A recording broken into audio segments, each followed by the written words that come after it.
Yeah, magandang hapon mga boss. This is Boss RGTV here. Nandito na naman tayo ngayon mga boss. Mga boss, kasama si Abu Omar Vlog sa aming misyon upang kamustahin ang ating mga kababayan mga boss. Dito po ang kanilang tahanan dito sa Barangay Calzon. Yan po. Saan po natin si Kuya Mark Angelo. Tara po, samahan niyo po kami.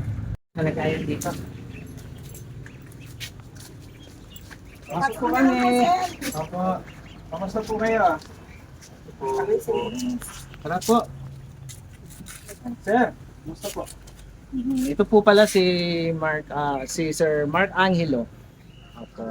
Sir, kamusta po kayo dito?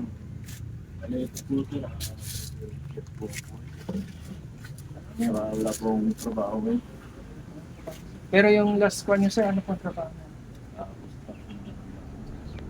Ilan po kayo magkasawa? Kayo po, ilang taon na po kayo? Ano po ako sir, 45. 45. Yan, malakas ang malakas. Sila, 45. Tsaka kayo sir? 44. So, baka meron po kayong mensahe sa ating Daddy Frank.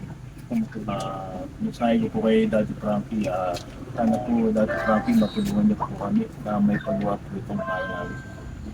Makikita niyo lang po talaga itong bahay namin na talagang may Kapit lang, kuya. kawawa po kami rito. Malamig na.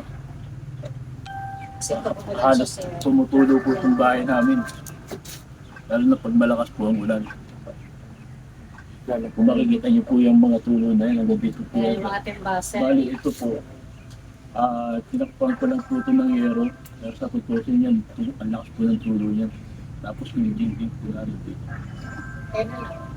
Hindi naman po kayo nababaha. Tela-tela lang po ang Hindi naman po kayo nababaha. Oh, Hindi kayo nababaha po dito.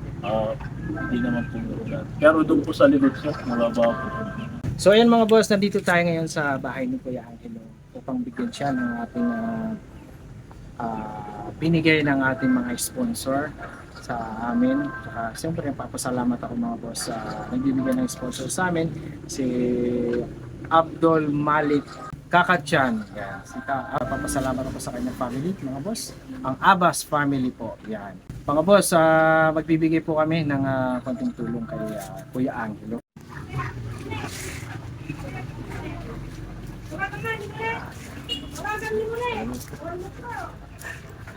Ano po sila?